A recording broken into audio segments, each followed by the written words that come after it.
인사하시죠. 할렐루야. 따라하세요. 하나님, 오늘 밤에도 하나님의 영광을 보게 하여 주시옵소서. 옆 사람 보시고 웃음이 있으면서 축복해 주세요. 성령의 불로 세상도 마귀도 죄악도 자아도 이깁시다.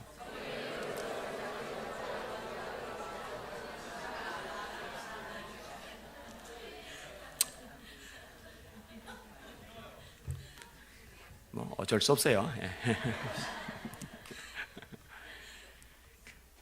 어떤 부인이 묘원직에게 꽃다발을 이렇게 매주 살 수 있도록 돈을 보내주는 거예요. 액수가 돼요. 그래서 비싼 큼직한 꽃다발을 한 사람의 무덤에다 이제 갖다 놔요. 누구냐면은 아들이에요. 아들 먼저 보내고 삶에 낙이 없어요. 그래도 재력은 있으니까 아들 무덤에다가 큼직한 꽃다발을 매주 갈아주면서 그걸 위안을 삼는 거예요. 어느 날 이 부인이 묘지까지 직접 찾아왔는데 묘지기가 보고 깜짝 놀랐어요. 왜냐면 뼈만 앙상한 거예요. 핏기가 하나도 없는 거예요. 걸음걸이가 흐늘흐늘해요. 쓰러질 것 같아요. 그러니까 아니나 다를까 의사가 오래 못 산다고 사형 선고를 내린 거예요. 몸 상태가 오래 못 버틴다고. 그래서 죽기 전에 자기 손으로 직접 아들 무덤에 꽃다발 갖다 주고 죽으려고 찾아온 거예요. 묘원지기가 듣기에 따라서 기분 나쁠 만한 소리를 끄집어냅니다. 저는 부인께서 매주 꽃다발 살 돈 보내줄 때마다 유감이었습니다. 유감이라니요. 제가 매주 병원에 봉사를 가는데 환자들에게, 가족들에게 작은 꽃 한 송이라도 전해주면 그들은 그렇게 기뻐할 수 있습니다. 그들은 꽃을 볼 수도 있고 꽃 향기를 맡을 수도 있습니다. 그러니까 죽은 사람 앞에 그 비싼 꽃다발 매주 바꿔줄 게 아니라 가시 있는 데 쓰면 좋지 않겠느냐, 그 얘기를 우회적으로 한 거예요. 이 부인이 기분 나쁠 수 있는데 기운이 없어서 그랬는지 공감해서 그랬는지 그냥 아무 말 안 하고 조용히 갔어요. 시간이 지나요. 이 부인이 죽은 게 아니라 다시 나타난 거예요. 이번에 묘원지기가 더 놀랐어요. 살이 붙은 거예요. 살이. 혈색이 돌아온 거예요. 걸음걸이에 힘이 생긴 거예요. 이 부인이요, 묘원지기의 말을 듣고 생각을 해보니까 아들 먼저 보내고 나서 방구석에 들어박혀서 늘 우울하고 괴롭고 힘들고 막 속상하고 울기만 하면서 이렇게 지냈는데 어차피 죽을 거 나도 좋은 일 좀 하다가 죽자, 보람 있는 일 좀 하다 죽자. 그래서 병원 가서 한번 해본 거예요. 이게 또 가서 나눠준 거예요. 이게 환자의 가족들이 부인을 알아봐요. 환자들이 부인을 알아보고 반가워하는 거예요. 자기를 보고 미소 지고 반가워하는 사람들을 보면서 이 속에서 보람이란 게, 기쁨이란 게 꿈틀거리면서 싹이 돋기 시작한 거예요. 아들 먼저 보내고 나서 우울하던 그 마음, 병들었던 이 마음에서 몸에 병이 왔는데 이 마음에 기쁨이 생기면서 보람이 생기면서 그 힘으로 몸의 병을 밀어내기 시작한 거예요. 이상구 박사가 엔돌핀 신드롬을 일으켰어요. 기억나셔요? 난리 났었죠. 사람이 기뻐하면, 웃으면 엔돌핀이라는 호르몬이 속에서 생성이 되는데 이게 사람을 건강하게 만든다는 거예요. 이게 과학적으로, 의학적으로 밝혀졌잖아요. 그리고 나서 신종 직업이 나왔어요. 그게 웃음치료사입니다. 제 중학교 동창도 이 웃음치료사를 하는데 이 관련된 책자도 제가 한 권을 읽었는데요. 기뻐서 웃는 게 최고지만 억지로라도 막 소리내서 웃으면은요, 그게 정서적인 질병, 이 몸의 질병을 밀어내버리는 거예요. 이게 임상 결과로 나왔어요. 근데 여러분요, 엔돌핀, 이상구 박사 이런 이론, 이 과학적인 원리, 의학적인 어떤 지식이 나오기 수천 년 전에 성경은요, 미리 말씀해요.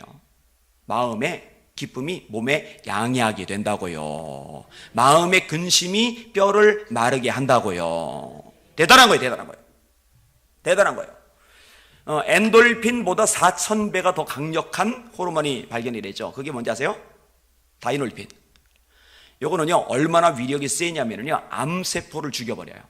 근데 그건 아무 때나 생기는 호르몬은 아니고 주체하지 못할 만큼 감격적인 기쁨이 속에서 막 솟구쳐 나올 때 그때 비로소 몸 안에서 생성되는 호르몬이랍니다. 대단한 거죠. 이 사람 몸이 참 신비로워요. 근데 문제가 뭐냐면요, 내 마음이 내 마음인데 내 마음대로 안 된다는 거. 내 감정이 내 감정인데 내 마음대로 조정이 안 된다는 거. 자꾸 환경 보고 사람 보고 보면서 막 힘든 거예요. 시달리는 거예요. 여러분, 사람들 보면서 막 에너지가 생겨요. 여러분, 막 힘이 빠졌다가 남편 얼굴 보는 순간에 막 에너지가 쫙 공급이 됩니까? 이 웃으시는 분들 수상한 분들이에요. 있던 에너지도 남편 얼굴 보는 순간 쭉 빠져나갈 때가 있잖아요. 수상한 분들 꽤 많이 보여요. 뭐 남편은 안 그런 줄 아세요? 똑같아요. 그 방법은 하나인데 소망을 하나님께 두는 겁니다. 하나님을 바라보는 거예요. 너는 알지 못하였느냐, 듣지 못하였느냐. 영원하신 하나님 여호와 땅끝까지 창조하신 자는 피곤치 아니하시며 곤비하지 아니하시며 명철이 한이 없으시며 피곤한 자에게는 능력을 더하시며 무능한 자에게는 힘을 더하시나니 소년이라도 피곤하며 곤비하며 장정이라도 넘어지며 자빠지되. 여러분, 이 구절이 재미난 구절입니다. 애들은 피곤을 잘 몰라요. 혹시 애들이 피곤해 이런 애들 봤어요? 애들이 밤새 놀고도 또 놀 수 있을 만큼 에너지가 많아요. 근데 그 애들도 피곤할 때가 있단 말이에요. 애기들이 넘어지지 장정들이 가다 팍 넘어지고 안 그러죠? 근데 그런 어른들, 잘 넘어지지 않는 어른들도 넘어질 때가 있다는 거죠. 소년이라도 피곤하며 곤비하며 장정이라도 넘어지며 자빠지되 오직 여호와를 앙망하는 자는 새 힘을 얻으리니. 하나님을 앙망하는 자, 하나님을 바라보는 자는 새 힘을 얻으리니. 독수리가 날개치며 올라가 같을 것이요 다른 박쥐라 해도 곤비치 아니겠고 걸어가도 피곤치 아니하리로다. 이 비결은 하나님 바라보는 것밖에는 없는 거죠. 사람을 보며 세상을 볼 때 만족함이 없었네. 나의 하나님 그분을 볼 때 나는 만족하였네. 저기 빛나는 태양을 보라. 또 저기 서 있는 산을 보아라. 천지 지으신 우리 여호와 나를 사랑하시니 나의 하나님 한 분만으로 나는 만족하였네. 동남풍아 다 같이 동남풍아 불어라. 서북풍아 불어라. 가시밭에 백합화 예수 향기 날리니.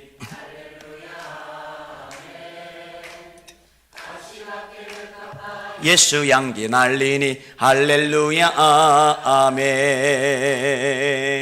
할렐루야. 따라합시다. 하나님께 소망을 두자.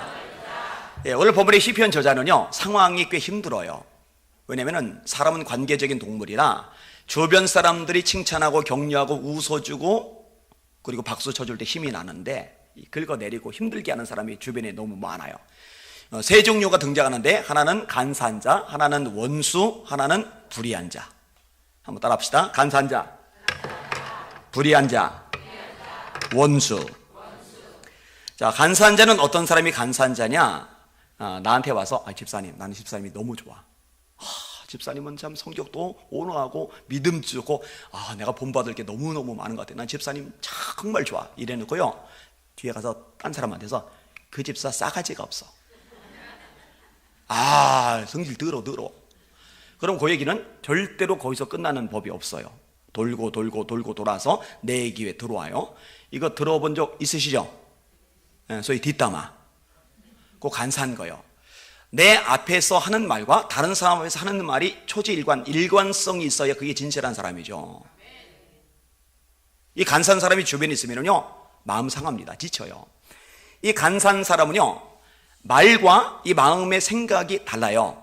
가룟 유다는 간사한 인간입니다. 한 여인이 예수님께 향유를 붓는데 300데나리온. 한 데나리온이 노동자의 하루 품값이라면 300데나리온은 300일간 일한 거예요. 그럼 하루 일당이 얼마죠? 10만 원. 10만 원이면 3천만 원이에요. 3천만 원.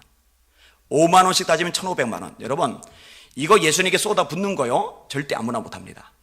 예수님 말씀하시죠. 네 보물이 있는 곳에 네 마음이 있다. 사람은요 돈 쓰는 걸 보면 그 사람의 마음이 어디 가 있는지를 알아요. 그래서요 어느 누구에게 돈을 제일 잘 쓰느냐? 자식한테 돈을 제일 잘 써요. 지갑이 제일 잘 열려요. 손주들한테 제일 잘 써요. 하나님 사랑한다면서 하나님께 헌금하는 거 바들바들 떤다? 그거 새빨간 거짓말입니다. 절대로 하나님 사랑하는 거 아닙니다. 제가 경험해봐도요 목숨까지 드리고 싶잖아요. 저는 제 존재 다 드리고 싶어요. 재능, 시간, 에너지 들이는 거 아무것도 아닙니다. 목숨까지 들이는데 제가 볼 때 돈 들이는 게 제일 쉬워요. 제가 우리 아이들 하나님 앞에 복이 있는 존재로 서기를 원해요. 그래서 어릴 때부터 훈련시키는 게 있는데 매일 성경을 30분씩 읽게 해요. 그리고 일주일에 3구절에서 5구절을 매주마다 암송시키고 제가 체크를 해요. 작은 애가 지금 15살인데 웬만한 신학생들보다 성경 구절 암송 더 많이 합니다. 뭐 1, 29절, 3, 49절이 아니에요. 수백 구절을 암송하고 있으니까. 그리고 초등학교 때부터 주일 오전 예배, 저녁 예배, 수요 예배, 금요 예배 모든 공예배를 다 드리게 해요. 제 친구 목사가 저보고 야 니네 집 애들은 1년 내내 수련회냐? 그래서 제가 너 그런 말 하지 마. 우리 애들 나중에 나한테 고마워할 거야. 또 하나의 훈련이 이 헌금 훈련입니다. 하나님 앞에 드리는 것. 왜냐면 아까도 인용했죠. 이것이고 적게 심은 자는 적게 거두고 많이 심은 자는 많이 거둔다 하는 말이로다. 이게 바울 사도가 고린도 교회 성도들에게 헌금 가르치면서 했단 말이에요. 따라합시다. 적게 심은 자는 적게 거두고 많이 심은 자는 많이 거둔다 하는 말이로다. 저희는 애들에게 용돈을 잘 안 줘요. 근데 애들이요 얼마나 헌금을 잘하냐면요, 자 설날 같은 때 아니면 이렇게 어디서 돈이 생겼을 때 모아놓잖아요. 자 선교사님들이 왔어요. 선교 예배 드렸어요. 그러면은요 감동되면은 헌금을 하는데 1만 원, 2만 원, 3만 원, 4만 원이 아니고요 20만 원이 다다, 30만 원이 다다. 그럼 다 긁어서 다 헌금해요. 몇 달 전에 큰 놈 효빈이 19살인데 저보고 그래. 아빠 진짜 성경대로예요. 뭔 소리야? 했더니 아빠 하나님께 막 드리니까요 하나님이 돈줄이 안 마르게 해줘요. 저는 애들 용돈을 안 주는데 하나님이 여러 경로로 애들한테 막 채워주는 거예요 이게. 그러니까 마음이 있는 거죠. 제가 볼 때 이 복을 받을 자격이 이제 돼 가는 거예요. 그래서 저는 너무너무 기쁘게 생각을 해요. 자, 이 여인 여러분 이거 정말 쉬운 게 아니거든요. 그 어마어마한 걸 쏟았어요 예수님께. 그런데 가룟유다 마음이 부글부글 끓는 거예요. 왜냐면 현찰로 들어왔으면 빼서 야금야금 써먹을 수가 있는데 이거 날렸거든요. 열받아요. 그런데 사람들 보는 앞에서 야 옆에 내야 너 그 현금으로 헌금을 했어야 내가 야금야금 뺐을 텐데 왜 낭비해가지고 내가 뺐을 거 날아갔잖아. 화를 내면 자기가 욕을 먹으니까 자기 속 생각은 싹 숨기고 대의 명분 뭐냐? 가난한 자. 야 이거 가난한 사람 나눠줄 수 있는데 왜 허비해? 그러니까 말과 속의 생각이 달라요.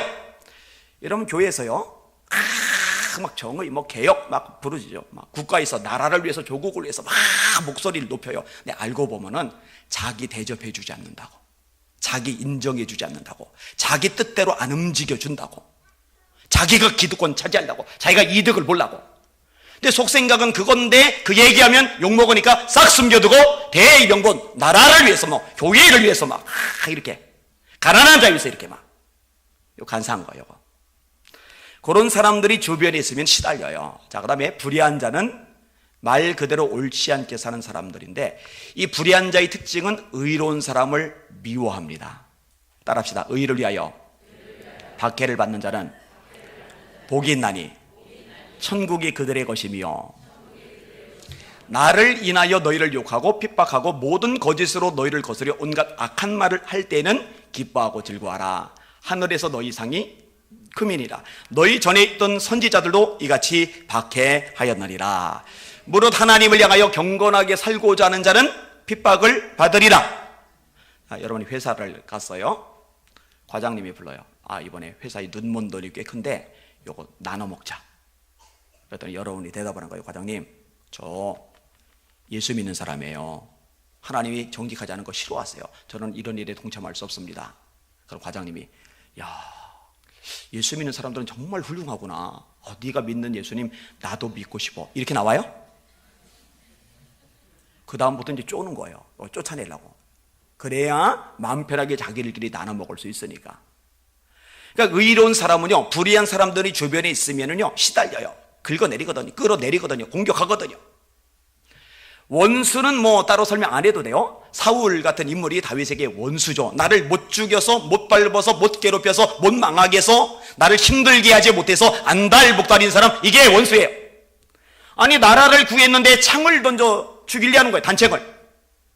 하나님이 피하게 하지 않으셨으면요 꽂혀서 벽에 박혔어요. 자, 주변에 간사한 사람들이, 불의한 사람들이, 원수들이 있어요. 긁어대요. 막 공격해대요. 막 힘들게 해요. 질문: 믿음이 좋은 사람은 속상하는 일이 없어요? 신앙 수준이 있는 사람은 슬픈 일이 없어요? 있어요. 여러분, 성경에 시편을 쓸 정도면 얼마나 믿음이 좋아요. 그런데 슬픈 거예요. 원수의 억압으로 말미암아 내가 슬프게 다니나이다. 힘든 거예요. 근데 놀라운 거는요, 이렇게 힘들고 속상하고 지치는 상황 속에서요, 드리는 기도가 기가 막혀요. 하나님, 저 불의한 인간들 왜 내버려 두세요? 하나님, 벼락 뒀다 뭐합니까? 벼락으로 바싹 구워주세요. 저 간사한 인간들 태풍으로 날려버려 주세요. 하나님, 저 불의한 인간들, 저 원수들 쓰레기바퀴로 썰어서 쓰레기통에 던져주세요. 이렇게 기도한 게 아니라, 하나님, 주의 빛과 진리를 보내셔서 저를 인도하여 주시옵소서. 힘들지만, 외롭지만, 지치지만, 속상하지만, 미칠 것 같지만 하나님이 저를 지켜주시면 저는 승리할 수 있습니다. 그 고백을 하는 거죠. 내 영혼을 소생시키시며 자기 이름을 위하여 의의 길로 인도하시는도다. 너는 마음을 다하여 여호와를 의뢰하고 네 명철을 의지하지 말라. 너는 범사의 그를 인정하라. 그리하면 네 길을 지도하시리라. 지도, 인도 같은 맥락이죠. 사람이 마음으로 자기의 길을 계획할지라도 그 걸음을 인도하시는 분은 여호와시니라. 저는 이제 길눈이 밝은 사람이 부러워요. 왜냐면 제가 길눈이 되게 어둡거든요. 이게 우리 아버지에게서 물려받은 유전인데, 저희 아버지가 화곡동에서 광명시까지 30분에서 20분 정도 걸리는 구간인데, 요 20-30분 걸리는 구간을 4시간 만에 오셨어요. 샜다가 돌아오고 샜다가 돌아오고. 저희 외할머니가 뒷자리 타셨는데 저한테 화를 내세요. 내가 네 애비차 다시는 타나 봐라. 네 애비차 다시는 타나 봐라. 아, 그렇게 둔하셔요. 저는 아버지만큼은 아니에요. 근데 지방에 이제 집회를 인도하러 갈 때요, 목사님 보고 약도를 자세하게, 귀찮을 만큼 자세하게 적어달라고 그래요. 그리고 도착 예상 시간보다 4시간 정도 빨리 출발을 해요. 해외일 거를 염두에 두는 거예요. 서울서 경부이렇게 타고 진입할 때 이 큰 건물들 많잖아요. 서울이 많이 발달했으니까. 야, 서울 참 많이 발달했다. 그리고 한참을 내려오는데, 와, 지방에도 큰 건물이 많은 거예요. 지방도 발달했다. 대한민국이 균형 발전을 했구나. 근데 이 건물들이 서울에서 봤던 건물들하고 비슷해요. 그래서 설계자가 같은가? 근데 그게 아니라 경부 타고 내려오다 보면은요, 나중에 자세히 보니까 서울로 다시 올라가는 길과 대전으로 빠지는 길이 400m 거리더라고요. 근데 대전으로 빠져서 내려왔어야 되는데 서울로 가는 길 제가 들어간 거예요. 그러니까 아까 본 건물하고 비슷한 건물이 나온 게 아니라 아까 본 그 건물들이 다시 나온 거예요. 자, 이제 걸어서 이렇게 건물에 들어가요. 볼일 봐요. 그리고 나와요. 그리고 이렇게 가면 되잖아요. 이게 쉽잖아요, 보통은. 근데 저는요, 들어가서 볼일 보고 나온 다음에 어디로 갈지를 모르겠어요, 이게. 그래서 일로 갔다가 아니네, 이렇게 가기도 하고 막, 이거 골치 아파요, 골치 아파. 이런 저에게 정말 기쁜 소식이 생겼는데, 내비게이션. 요 여자가 말 많은 거 빼고는 정말 보탬이 되는 여자예요. 정말 도움이 많이 돼요. 근데 여러분, 이 여자도 실수를 합디다. 한 번은 제가 지방 쪽 가는데 홍수가 났어요. 다리가 쓸려 내려갔어요. 근데 여자가 저보고 쓸려 내려간 다리로 직진하래요. 절 죽이려는 거예요. 그래서 제가 옆으로 이렇게 돌아갔거든요. 근데 여자가요, 집요해요. 유턴해서 그 다리로 가려는 거예요, 이게. 근데 여러분, 이런 내비게이션이 생기기 한참 전에 하나님이 출애굽한 이스라엘 백성들을 가나안 땅까지 인도하시는데, 낮에는 더울까봐 구름기둥으로 그늘 주시고 밤에는 추울까봐 불기둥으로 온기를 주시면서 가장 정확하게, 가장 안전하게 인도해 주신단 말이에요. 여러분, 가장 복 있는 인생은 하나님의 인도하심을 받는 인생인 줄 깨달으시길 바랍니다. 여기는 여러분들의 자녀가 하나님의 인도하심을 받는 자녀가 되게 해달라고 기도 많이 하시길 바랍니다. 하나님이 인도해 주시는데 누가 건드려요? 하나님이 인도해 주시는데 누가 해쳐요? 하나님이 인도해 주시는데 누가 당해요? 다윗이 어디로 가든지 여호와께서 이기게 하시니라. 다윗이 어디로 가든지 여호와께서 이기게 하시니라. 이 구절에 반복해서 나오잖아요. 그러니 아람이, 모압이, 암몬이, 에돔이, 블레셋이 큰 소리치고 괴롭히던 이들이 바짝 쫄아가지고 조공바치고 다윗의 말에 귀를 쫑긋 세우고 순종하잖아요. 하나님이 인도해 주시는 게 최고의 능력이고 축복이요 승리인 줄 깨달으시길 바랍니다. 시편 저자가요 굉장히 지혜로운 사람이에요. 원수 그대로 있어도, 불의한 자 그대로 있어도, 간사한 자 그대로 있어도 하나님이 인도하시는 인생이 되면 아무 문제 없다는 거, 이걸 깨닫고 있으니까요. 자, 그런데 이렇게 기도한 이 시편의 저자가요 자기 영혼을 향해서 두 가지 책망을 해요. 그 다음에 한 가지 명령을 내려요. 이 명령을 따랐을 때의 결과에 대해서 선포를 합니다. 뭘 책망하느냐? 내 영혼아, 네가 어찌하여 낙심하며 어찌하여 내 속에서 불안해하느냐? 뭘 책망해요? 낙심하는 거. 여러분, 낙심하는 게 죄입니까? 죄가 아닙니까? 자, 죄라고 생각하는 분 손 들어보세요. 내리시고, 죄는 아니다라고 생각하시는 분 손 들어보세요. 사람이 살다 보면 낙심할 수도 있지. 양쪽 다 드셨네. 자, 성경에서 죄는 하마르티아라는 말을 쓰는데 이게 관역이에요. 관역인데 활을 쐈는데 어떤 사람은 못 미쳐요. 어떤 사람은 넘어가요. 어떤 사람은 빗나가요. 이게 죄입니다. 자, 그러면 하나님의 말씀이 하라고 했어요. 근데 안 하면 죄예요. 하나님의 말씀이 하지 말라고 그랬어요. 그런데 하면 죄예요. 그러니까 세상 도덕의 기준과 성경의 기준은 달라요. 세상 사람들은 사랑하지 않으면 죄라 생각 안 해요. 근데 예수 믿는 사람은 사랑하지 않으면 죄예요. 왜냐하면 사랑하라고 하셨으니까. 용서하라 하셨으니까 용서하지 않으면 죄가 되는 거예요. 깨어 기도하라 했으니까 깨어 기도하지 않으면 죄가 되는 거예요. 사무엘이 그러죠. 기도하기를 쉬는 죄를 여호와 앞에 결단코 범하지 아니하고. 기준이 달라요. 기독교는 도덕이 아닙니다. 윤리 따위가 아닙니다. 어떻게 그런 거하고 비교를 합니까? 그럼 성경에서 낙심을 해도 된다고 가르쳐주고 있어요? 낙심하지 말라고 가르쳐주고 있어요? 그럼 낙심하는 게 죄예요? 죄가 아니에요? 네, 그렇게 정리를 하시면 돼요. 우리가 선을 행하되 낙심하지 말지니 포기하지 아니하면 때가 되매 이루리라. 갈라디아서 6장 9절, 누가복음 18장 1절, 항상 기도하고 낙심하지 말아야 할 것을 비유로 하여 가라사대. 불의한 재판관이 나오는데 두 가지 특징이 나와요. 하나님이 두렵지 않아요. 사람을 무시해요. 과부가 원한이 있는데 재판관을 잘못 만났어요. 야, 재수없다. 운 지질이 나쁘다. 야, 저 따위 인간을 내가 만났으니 이번 재판은 끝났어 하고 낙심할 만한데 이 할머니가, 이 과부가 낙심이라는 걸 잘 몰라요. 찾아가는 거예요. 돈도 안 생기죠? 백도 없죠? 그런 과부의 부탁을 들어줄 리가 없죠. 내보내요. 그냥 가. 또 가요. 쫓아내요. 또 가요. 쫓아내요.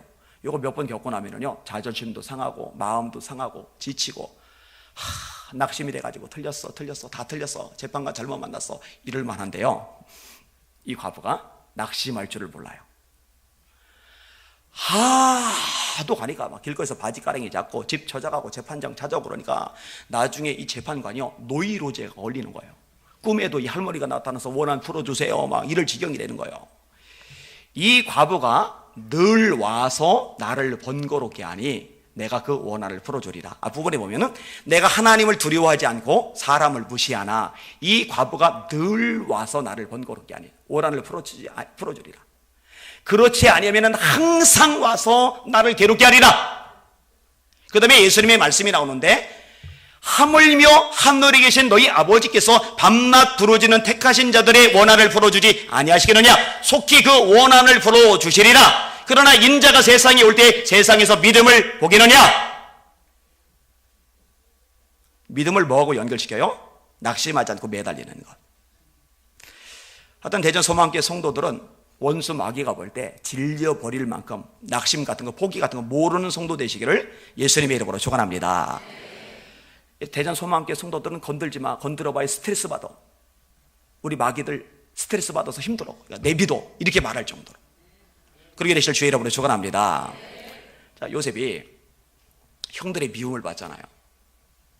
여러분, 사람에게 미움을 받으면 참 힘들어요. 아버지 심부름으로 세겜에 갔는데 형들이 없어요. 그럼 그냥 돌아오면 되는데 충성된 아들인지라 물어보러서 형들을 찾아요. 도단에 있대요. 도단까지 가요. 형들이 요셉을 알아봐요. 채색 옷 입었으니까 저희 꿈꾸는 자가 온다, 죽이자 하더니 사람이 빠져나오지 못할 깊은 구덩이에 집어던졌어요. 어차피 죽일 작정인데 끈에 매달아서 조심조심 내릴 거 없어요. 죽일 거니까 그냥 던져는 거죠. 목, 허리 안 부러진 게 천만다행입니다. 여러분, 요셉이 하나님을 경외하는데 거기서 기도 안 하겠어요? 하나님, 나에서 돌아가게 해주세요. 아버지 품에 가게 해주세요. 하나님이 침묵하셔요. 이스마엘 상인들이 지나갑니다. 돈 주고 돈 받고 팔아먹었어요. 자, 묶여서 끌려가요. 기도 안 하겠어요? 하나님, 나 이거 부러지게 하시고 아버지 품에 가게 해주세요. 하나님이 침묵하셔요. 애굽에 가요. 애굽. 보디발의 집에, 시위대장 집에 노예로 팔려갔어요. 이거 재수 되게 나쁜 겁니다. 왜냐, 일반 가정집에 팔려가면 도망이라도 가는데 이 보디발은 권력자예요. 부하들이, 종들이 많아요. 도망가도 부하들 쫙 불어놓으면 도로 잡혀와요. 거기서 기도하는데 하나님이 여전히 침묵하세요. 여러분, 계속 하나님이 침묵하시지 인생은 밑으로 곤두박질 쳐서 지금 밑바닥 인생이 됐죠. 이쯤 되면 내가 기도해 봤는데 소용없어. 말씀대로 살아봤는데 내 꼴 봐. 하나님 뜻대로 살려고, 하나님 기쁘게 하려고 전력을 다했는데, 땀 흘렸는데, 온갖 수고를 다하고 충성을 다했는데 네 인생 봐, 내 꼴 하지 마. 비참하잖아, 밑바닥이잖아. 그러면서 낙심이 돼. 슬그머니 하나님을 놓아요. 나 낙심했어요 라고 말은 하지 않지만 예배가 재미가 없어요. 기도하는데 힘이 빠져요. 봉사하고 싶은 생각도 없어요. 전도 관심 없어요. 그게 마음이 낙심된 상태를 보여주는 증거들이에요. 그 낙심돼서 그런 거예요. 근데 요셉이요, 낙심을 안 해요. 노예 살해하면서 하나님 잡은 손, 이걸 절대 안 놔요. 어떻게 알아요? 보디발의 아내가 유혹할 때 이렇게 말합니다. 하나님 앞에서 어찌 죄를 범하리까. 하나님 꽉 잡아요. 하나님이, 야, 너 대단하다. 그렇게 곤두박질 쳐서 밑바닥 인생 됐는데도 여전히 나를 붙잡고 있어. 낙심 안 하고 나를 의지하고 있어. 너 합격. 너 이제 고생 끝. 네 인생 이제 엑셀 밟고 고속도로 질주하는 인생 되게 해주마. 성공적인 인생, 출세하는 인생, 많은 사람이 부러워하는 끝내주는 인생이 되게 해주마. 그러면 야, 낙심하지 않길 잘했어. 하나님 붙잡길 잘했어. 할렐루야 할 텐데 감옥 갔네. 그럼 여기서 이제 헷갈려요. 하나님이 전능하신 거 맞아? 하나님이 나를 사랑하시는 거 맞아? 그럼 내 인생은 왜 이렇게 자꾸 비참해지지? 밑바닥이라고 생각했는데 밑바닥도 모자라서 땅굴 파고 시궁창 아래로 굴러떨어지고, 하나님 전능하신 거 맞아? 나 사랑하시는 거 맞아? 아, 나 이제 모르겠어 하고 그때는 이제 손을 놔요. 낙심해요. 근데 요새 봐요. 감옥 가서도 하나님 잡은 손은 죽어도 안 놔요. 다시 인용합니다. 우리가 선을 행하되 낙심하지 말지니 포기하지 아니하면 때가 이름에 거두리라. 두 가지 조건. 때가 됐을 때 거두는 두 가지 조건. 낙심하지 말고 포기하지 말고. 포기하지 말고 낙심하지 말고. 이게 대전교회 성도들의 특징이 되실 수 있기를 주님의 이름으로 축원합니다. 자, 뭘 책망해요? 내 영혼아, 너 어찌하여 내 속에서 불안해하느냐? 여러분들은 뭐가 불안하세요? 병? 자녀? 노후? 경제? 인간관계? 여러분 뭐가 불안하세요? 그 불안의 요인이 이것저것 많을 수 있는데요, 사람들이 진짜 불안해하는 이유는 딱 하나입니다. 믿음이 적어서 그래요. 믿음이 크면 클수록 불안은 점점 줄어들고요, 믿음이 줄어들면 줄어들수록 불안은 점점 커집니다. 하나님이 여러분의 인생을 책임져 준다고 믿으실 수 있기를 바랍니다. 하나님이 정말로 모든 것을 합력하여 선을 이루신다고 하신 말씀을 믿으실 수 있기를 주님의 이름으로 축원합니다.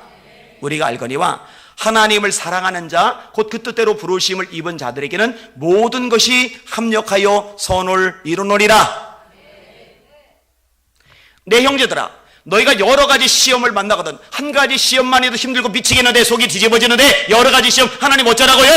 너희가 여러 가지 시험을 만나거든 온전히 기쁘게 여겨라. 이는 너희 믿음의 시련에 인내를 만들어내는 줄 너희가 알미라. 인내를 온전히 이루라. 너희로 온전하고 구비하여 조금도 부족함이 없게 하려 함이라. 요셉이 이제 감옥에 들어갔는데 술 맡은 관원장, 떡 굽는 관원장 꿈을 해석해 줬어요. 술 맡은 관원장 보고 당신은 3일 후에 복직됩니다. 떡 굽는 관원장 보고는 당신은 3일 후에 처형당해 목이 잘립니다. 떡 굽는 관원장한테는 부탁을 안 해요. 어차피 죽을 인간이니까. 술 맡은 관원장에게만 부탁합니다. 당신이 복직되면 저 여기서 끄집어내 주세요. 저 여기 들어올 죄 지은 거 하나도 없거든요. 아, 그래, 알았다고. 자, 복직이 됐어요. 이러면 자기를 풀려날 거라고 예언해 준 사람, 그걸 어떻게 잊어요? 술 맡은 관원장으로서 연락이 와서 너 석방 이 소식이 오기를 학수고대하고 있는데요. 2년 동안 잊어버린 거예요. 2년 동안. 인생 꼬였죠. 비참하죠. 참 불행하죠. 네, 여러분 보세요. 요셉이 풀려났어요. 술 맡은 관원장이 기억해서 딱 석방을 시켰어요. 그럼 요셉이 어디로 갈까요? 가나안 찾아가죠. 아버지 찾아가죠. 2년 후에 바로왕이 꿈을 꿨어요. 그 꿈을 해석할 사람을 찾아요. 그 꿈을 요셉이 해석해야 총리가 되고, 총리가 돼야 가족들 75명 불러 모아야 고센 땅에서 곡식이 넉넉하기 때문에 생육하고 번성하라는 하나님의 말씀이 성취가 되는 건데, 그때 인터넷 안 되죠. 휴대폰 없죠. 요셉이 고향에 갔는데 이 요셉을 뭔 수로 찾아요? 찾을 길이 없어요. 불가능해요. 근데 술 맡은 관원장이 바로왕이요, 제 꿈을 해석해 준 사람 제가 압니다. 어디 있어요? 어디 있는 줄 알아요? 감옥에 아직 그대로 있잖아요. 그죠?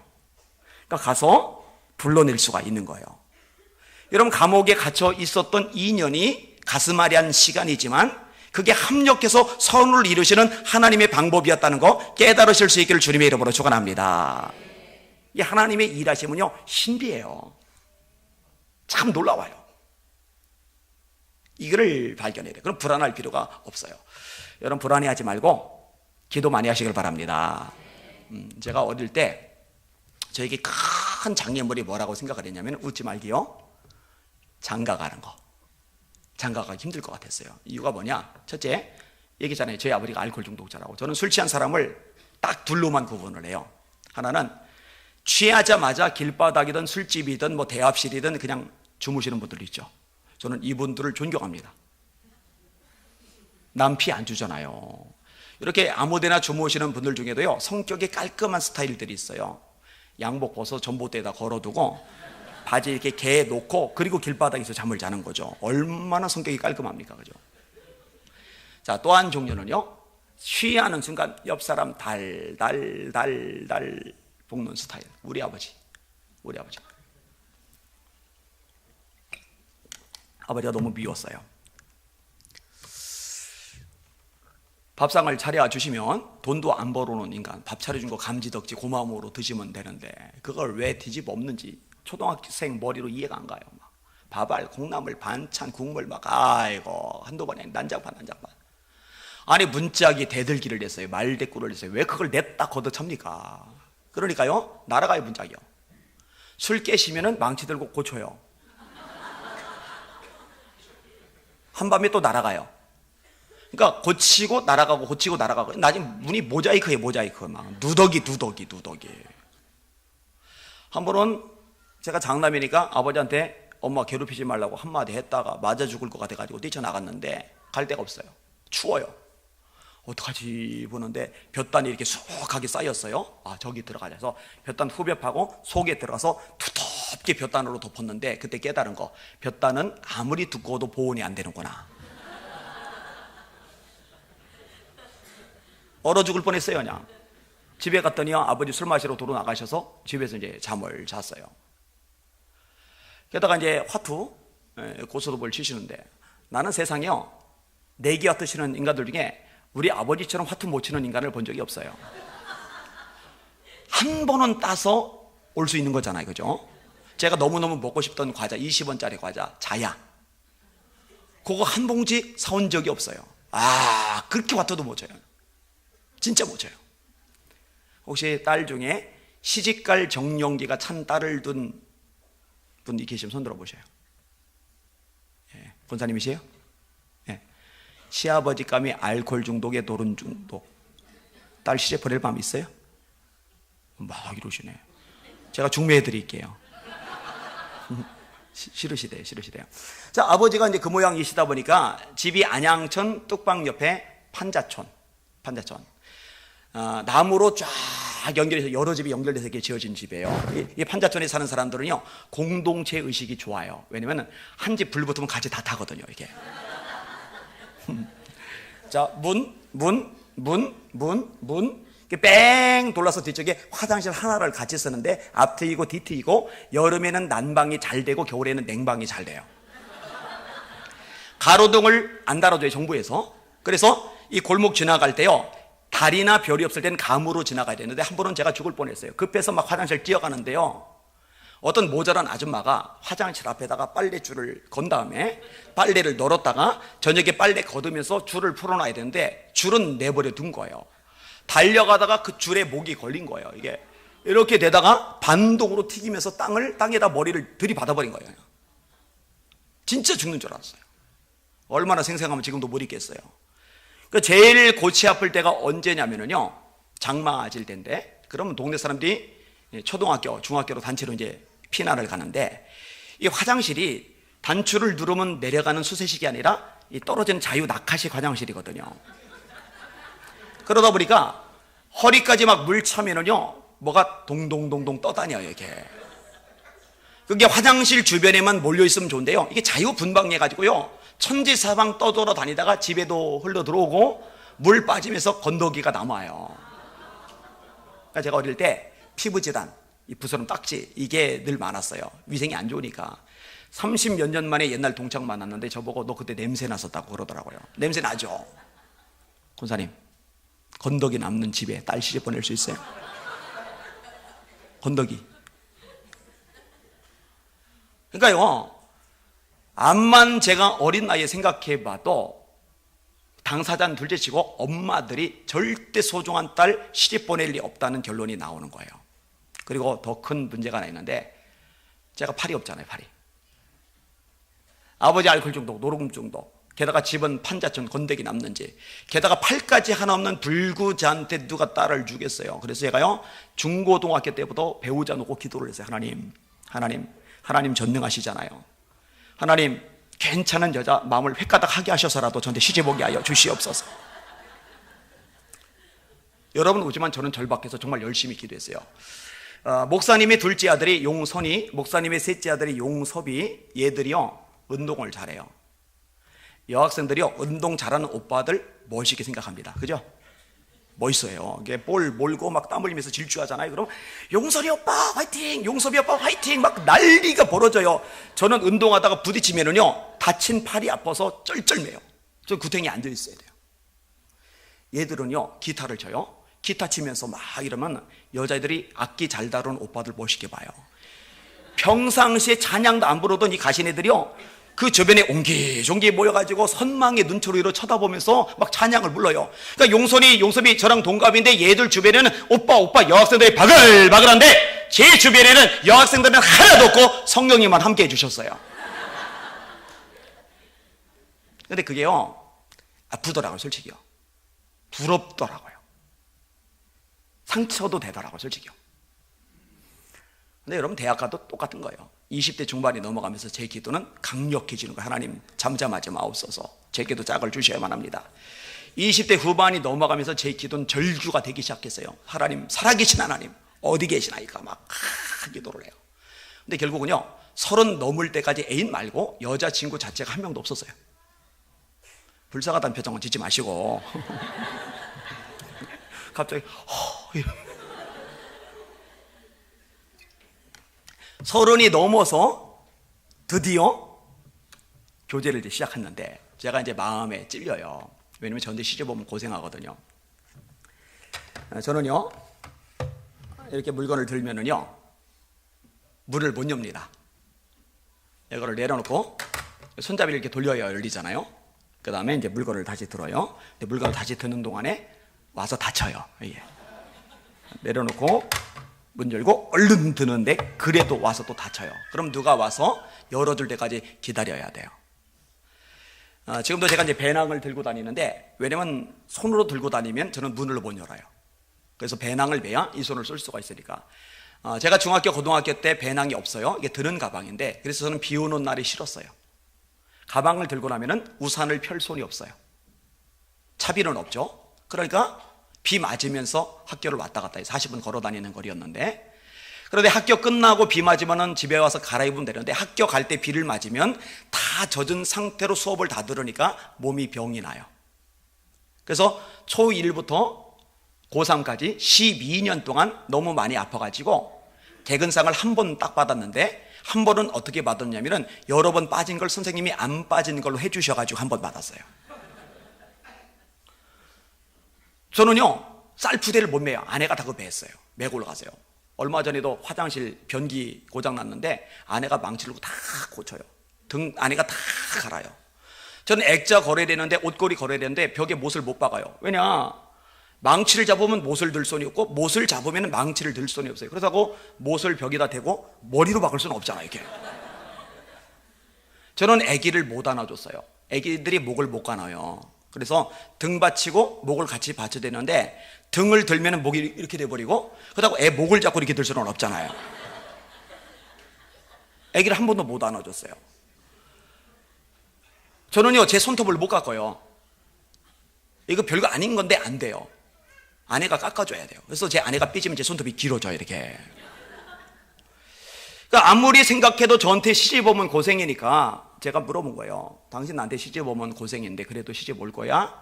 자신 없다면 놔줄 마음도 있었어요. 아깝지만, 속상하지만. 근데 아내가 평생 잊지 못할 말을 끄집어냅니다. 전도사님, 제가 전도사님의 한 팔이 되어드릴게요. 그러고는요 진짜 헌신적으로 힘이 돼줬어요. 제가 그게 너무 고마워서 시도 쓰고 수필도 썼어요. 8년 전에 제가 물어봤잖아요. 여보, 그때 기억나?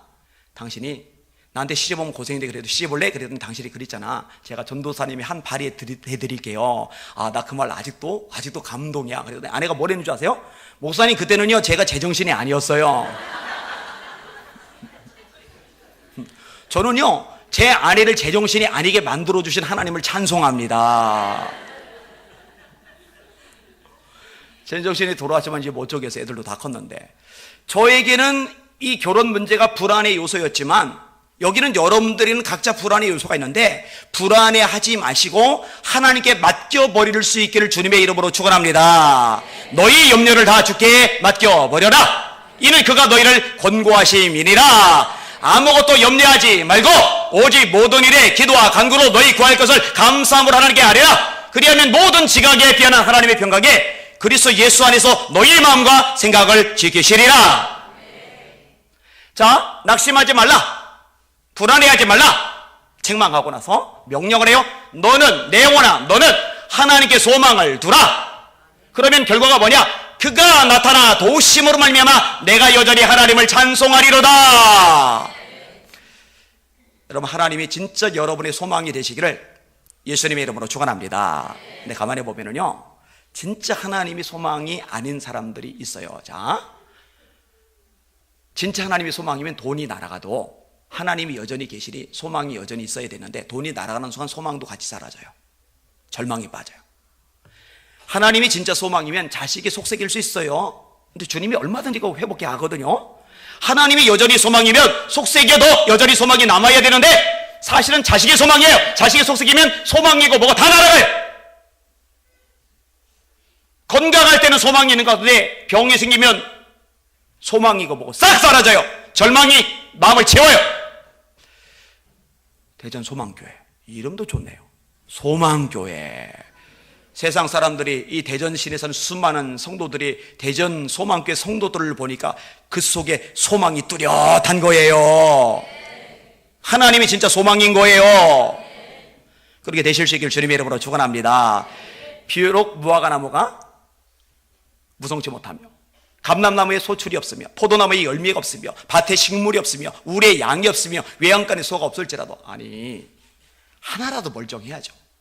밭에 식물이 없으면 포도나무라도 멀쩡하든지, 포도나무 엉망이면 감람나무에 소출이라 이런 얘기. 감람나무 엉망이면 양떼라도 괜찮든지, 양떼 엉망이면 소라도 괜찮든지, 완전히 조달했어요.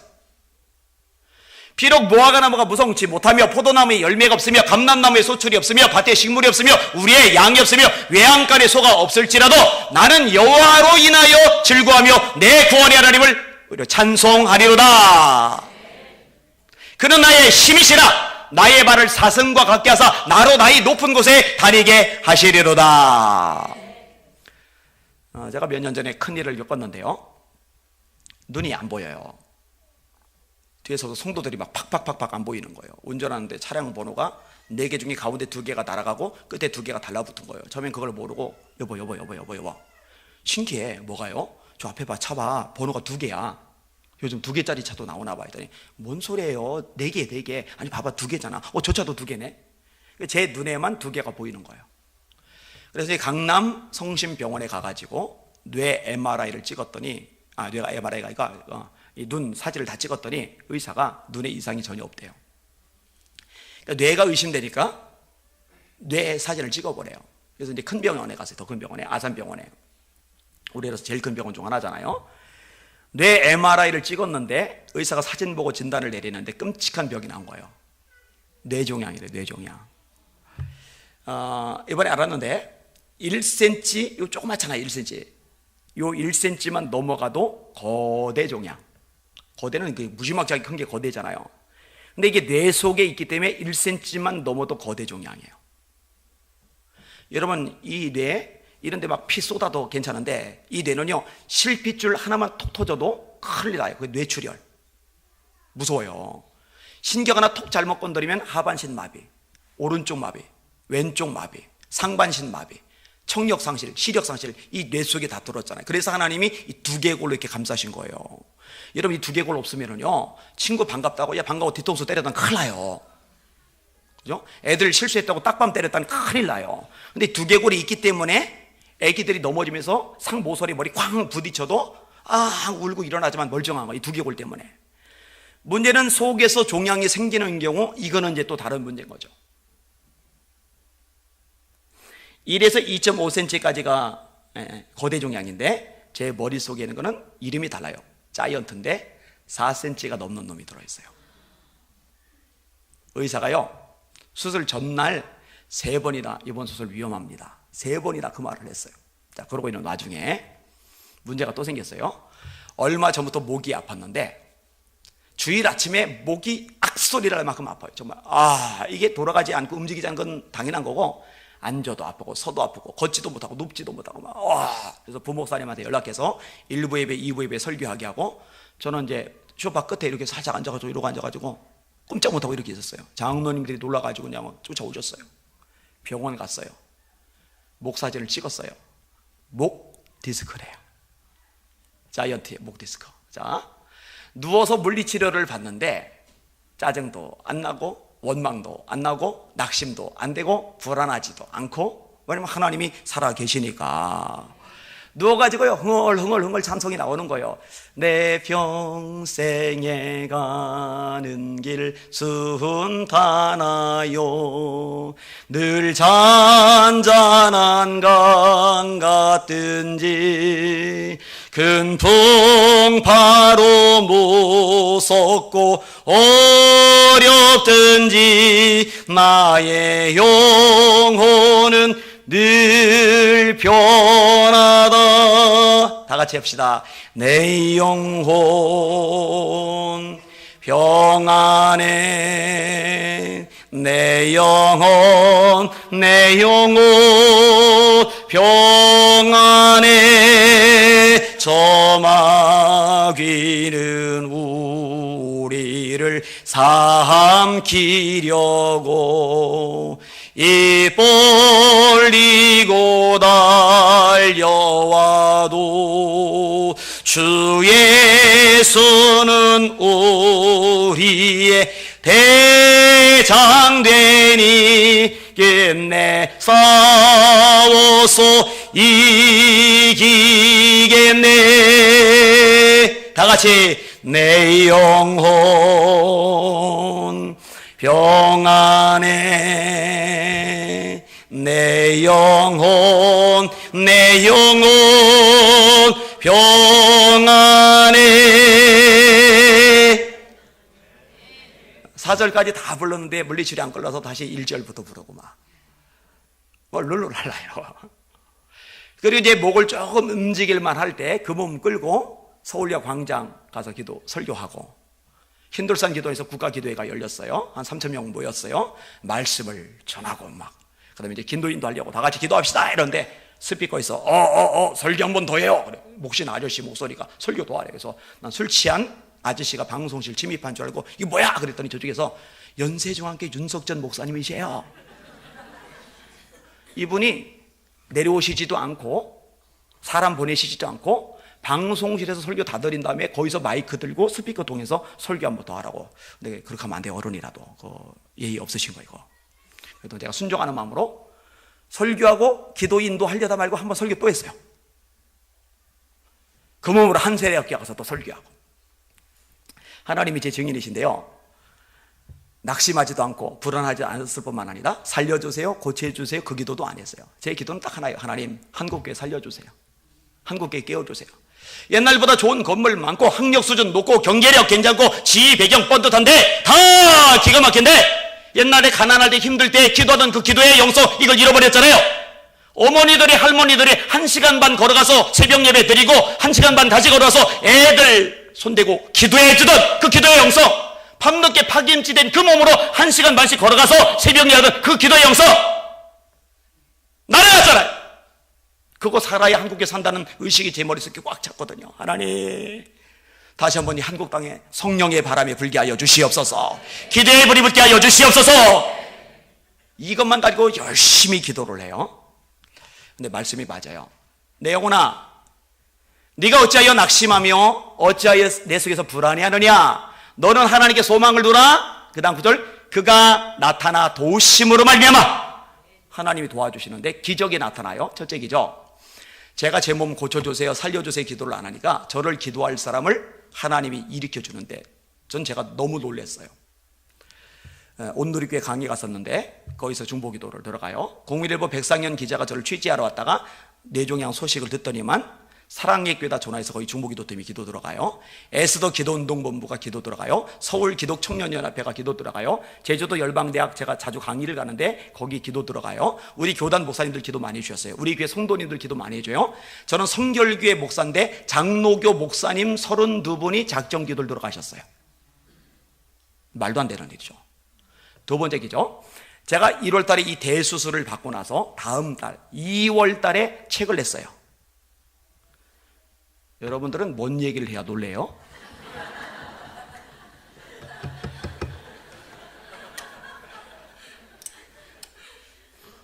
맹장 수술만 해도 다음 달에 책 못 내요. 더워. 너무 태어나니까 제가 놀래잖아요. 다시 4cm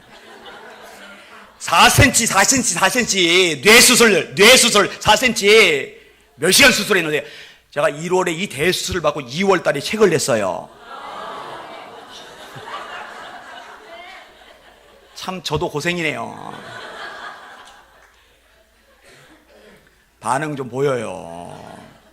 책을 내고 나니까 하나님의 살아계심을 간증하는 책이니까 이거를 많은 사람이 읽었으면 좋겠는 거예요.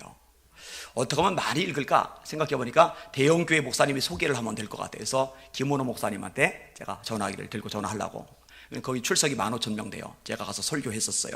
그리고 미국의 최대 한인교회 손인식 목사님하고 김원호 목사님하고 제가 다리도 놔드렸어요. 미팅도 시켜드렸어요. 그래서 전화해서 제 책 좀 소개해 주세요 하려고 하는데 존심이 상하는 거예요.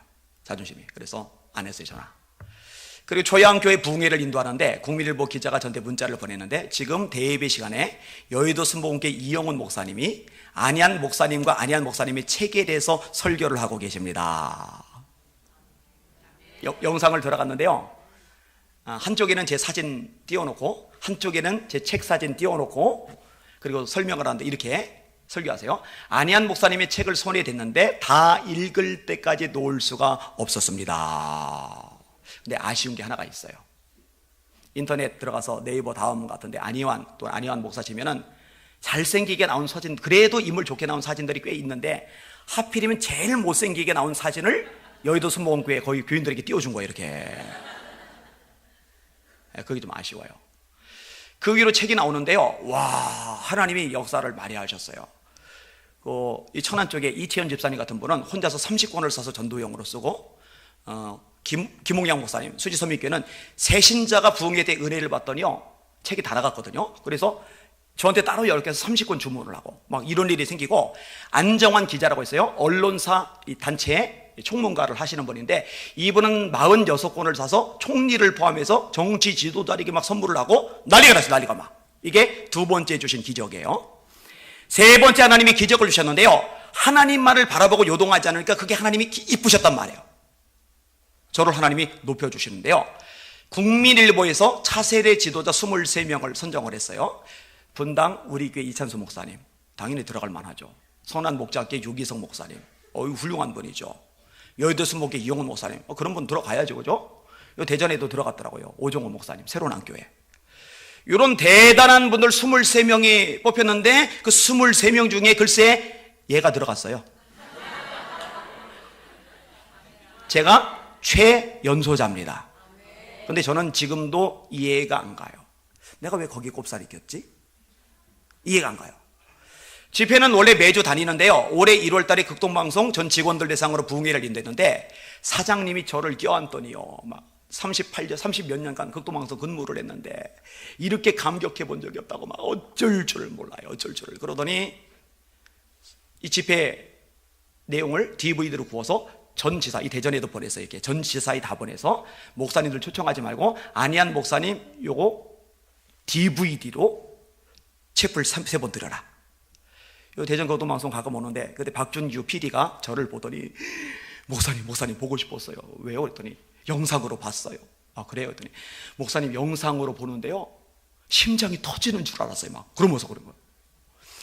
4월 달에 세종시 엄청 커졌죠. 행정복합도시가 됐으니까 어마어마해요. 거기 부활절 연합예배 강사로 제가 갔어요. 이거 말이 안 되죠. 5월 달에 국가금식기도성회가 연세중앙교에서 열렸는데, 거기 윤석전 목사님, 미래목회포럼 대표회장님, 대형교 목사님들 잔뜩 출연을 하는데, 그 개회 예배 설교를 제가 했어요. 11월 달에 미스바 대성회가 극동방송 대형 강당에서 진행되는데, 그때 제가 말씀을 전해요. 또 11월 달에 소방관들 400명을 초청을 해가지고 CTS 홀에서 전도 집회를 하는데, 그때도 제가 강사예요. 막 아찔아찔해. 이거 뭐지? 자, 하나님이 네 번째 기적을 주셨는데요, 하나님이 제 몸을 회복시켜 주셨어요. 여러분, 제가 지금 이게 진행하는 이 일정은요, 멀쩡한 사람도 과로사하기 딱 좋은 일정인데요, 제 몸이 다 버텨줘요. 어때요? 지금 제 얼굴이 초췌해가지고 심할이 하나 없는 얼굴이에요? 쌩쌩하잖아요, 그죠? 오은건 박사라고 신경정신과 유명한 의사가 있는데, 그분이 저보고 직접 해준 말이에요. 시신경은 한번 망가지면 의학적으로 과학적으로 회복이 불가능하답니다. 손 쓸 방법이 없대요. 근데 그건 의사 얘기고, 과학 얘기고, 의술 얘기고, 우리 하나님 아버지는 창조주이십니다. 우리 하나님 아버지는 전능자이십니다. 그 하나님이 손대셔서 고치지 못할 질병 따위 없어요. 그 하나님이 역사하셔서 해결하지 못할 문제 따위 없어요. 그 하나님이 함께 하셔서 넘어서지 못할 장애물 따위 없단 말이에요. 하나님이 제 눈을 싹 고쳐주셨어요. 그래서요, 26년 전 총각 때보다 지금 눈이 더 밝아요. 아니, 그럼 눈이 그렇게 밝은데 목사님 안경을 왜 끼고 다니세요?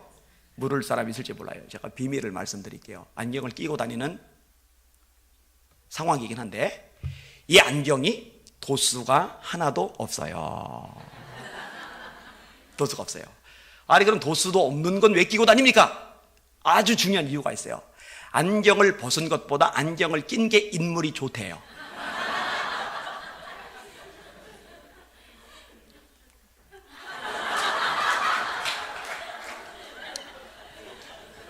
낀 게 나요? 이럴 때는 대답을 안 하는 게 매너입니다. 안경에 도수가 없다 보니까 안경알이 이렇게 빠져나갔는데 몰라요, 빠진 줄을. 교인이 목사님 안경알이 하나 없어요. 그래서 보니까 눈이 다요, 이렇게. 한 번은 안경을 잃어버렸는데 60대 남자 집사님이 목사님 못 봐주겠어요? 안경 맞추러 가요. 그래요. 그래서 제가 이제 설교할 때, 강의할 때는 팬 서비스 차원에서 안경을 끼고 설교를 하고, 그리고 혼자 있을 때, 평상시는 안경을 이렇게 벗고서 다녀요. 여러분, 저와 여러분이 믿는 하나님은 천지를 창조한 이래로 너무 역사가 세월이 오래돼서 늙고 병든 맥빠진 사이다 같은 하나님이 아니고 지금도 살아계신 전능의 하나님이십니다. 여러분 인생의 고민, 아픔, 탄식, 장애물, 문제 그것만 바라보고서 낙심하지 말고 불안해하지 말고 눈을 좀 들고 여러분을 너무너무 사랑하시는 하나님, 독생자 예수님을 주기까지 사랑하신 그 하나님, 그 하나님께 초점을 맞추실 수 있길 주님의 이름으로 축원합니다. 여러분 영혼을 위해서 선포하세요. 명령하세요. 한번 따라해보세요. 내 영혼아, 낙심하지 마라. 더 힘차게 내 영혼아, 불안해하지 마라. 더 힘차게 내 영혼아, 너는 하나님께 소망을 둬라. 하나님께 소망을 둬라. 하나님께 소망을 두는 능력의 종들 되시기를 예수님의 이름으로 축원합니다. 우리 영광의 하나님, 좋으신 하나님께 박수 올려드립니다. 아멘. 아멘. 아멘. 아멘.